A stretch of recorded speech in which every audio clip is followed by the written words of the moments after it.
Bienvenue dans Bagage Éducation Conseil ou Bagage Conseil Enfant. L'aide-mémoire que je te propose répondra à la question « Comment distinguer ou différencier la fonction d'un adjectif? Est-il épithète ou attribut ?» C'est ce que nous allons voir dans un instant.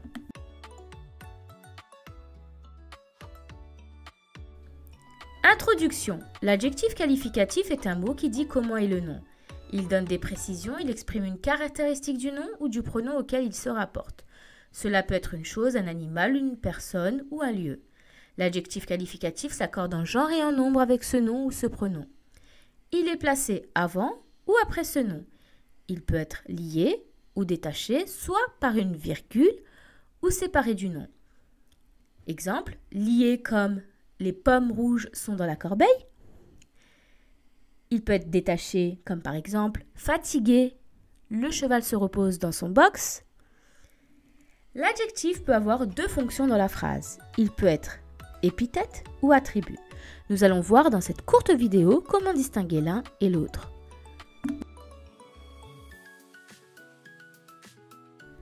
Commençons par les adjectifs épithètes. Prenons deux exemples.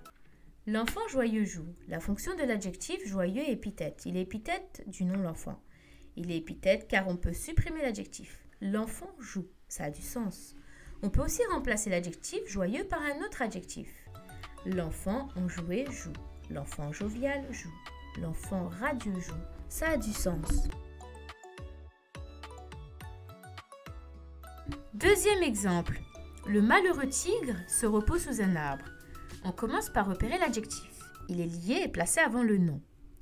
La fonction de l'adjectif malheureux est épithète. Il est épithète du nom tigre. Il est épithète car on peut le supprimer. Le tigre se repose sous un arbre. Ça a du sens.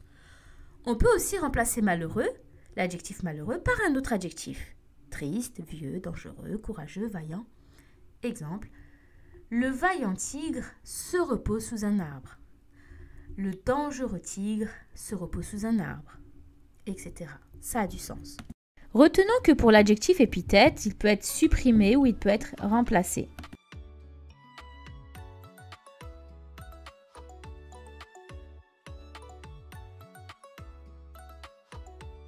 Nous allons maintenant voir les adjectifs attributs. Commençons par cet exemple. L'enfant paraît joyeux. L'adjectif de la phrase est joyeux.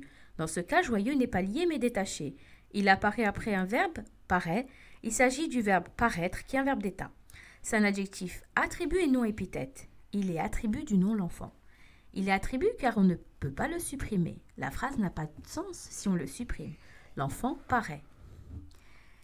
Il est aussi précédé d'un verbe d'état.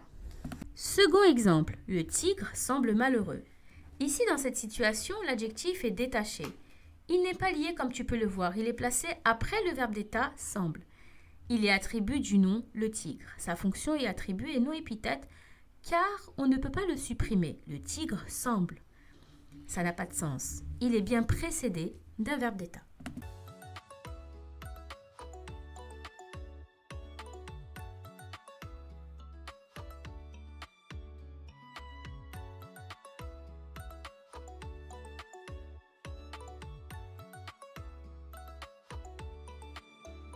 Pour résumer en quelques mots, l'adjectif attribut ne peut pas être supprimé et il est précédé d'un verbe d'état.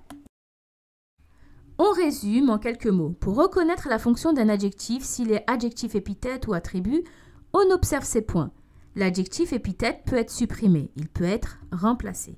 Tandis que l'adjectif attribut, il ne peut pas être supprimé et il est précédé d'un verbe d'état tel que être, paraître, devenir, demeurer, rester, sembler, avoir l'air, etc. La vidéo se termine, j'espère qu'elle t'aura aidé à distinguer l'adjectif épithète de l'attribut. Tu peux nous retrouver sur Instagram, Facebook et YouTube. Si la vidéo t'a plu, n'oublie pas de nous laisser un petit pouce bleu. Je te dis à très bientôt pour une prochaine vidéo et n'oublie pas de t'abonner si ce n'est pas fait.